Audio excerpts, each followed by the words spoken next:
According to a study taken by the University of Washington, 4% of rural, 21% of suburban, and 55% of urban school districts have converted to an entirely online format this fall. Luckily, as most students have at this point become habituated to applications such as Zoom and Google Classroom, there's no longer nearly as much concern over kids being unable to participate and thrive in the online environment. However, there are some cases, such as in the special education department, where students require substantially more one-on-one interaction with their teacher in order to be successful. To answer the question of how these kids are faring in these uncertain times, I talked to David Gutierrez, a Learning Center and Resource Biology teacher in the Special Education Department.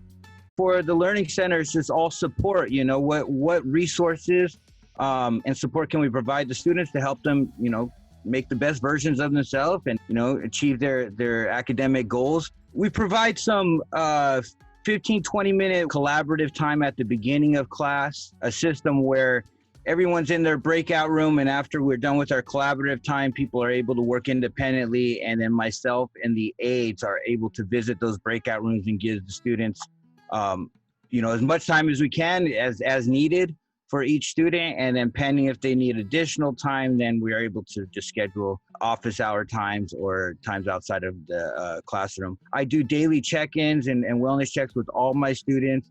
And a lot of the response has been overwhelmingly like, I'm doing good. Although there are some that's like, I'm losing it, Mr. G. I need to walk around, see some smiles, and feel the fresh air hit my face between classes. That's probably what people are missing the most. It's a strong group of kids. It seems like they're handling this probably better than I would say all the generations before them. Everybody has had their challenges, but for the most part, I've seen a really good willingness to try to adapt to these norms. Most of the students, I would say almost all of them, been able to overcome those challenges. The amount of effort and time and different innovative ways that I've seen all the teachers come up with to deliver the content, it's just been awesome, and people keep growing off of it, building off of it. I think a lot of the things that they've adopted, a lot of the strategies, a lot of the methods, and the new type of pedagogy people have,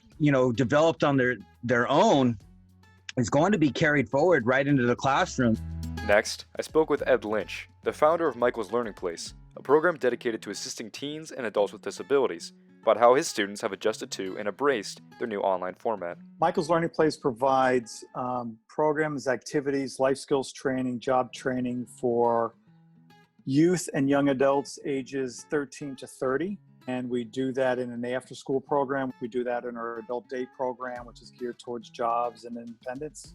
The students get there around 8:30 and they're there till around 2. Their typical week consists of, like Monday, they have to put together a shopping list because they have to make their lunches 5 days a week at Michael's. They don't get to come to program with the lunch. Mom and dad don't get to do it for them. They do their laundry. They learn how to clean. They work on their personal hygiene. They go to job sites for job training. Some of our students have jobs out in the community. Everything that you are learning as you go through college and into your 20s is what they're learning. What we have found with the home piece is now the parents get to see how much Johnny can really do. The students have their iPads set up, so we get to watch the interactions. And we can watch the parents that continue to do everything for them, which defeats the purpose of them being in our program. So we get to call the parents on it or remind them, he makes his lunch here every day on his own. He knows how to use a knife in the kitchen. He knows how to walk safely and be safe in the kitchen. So a lot of the parents are having a nice awakening to realize how much their kids can actually do.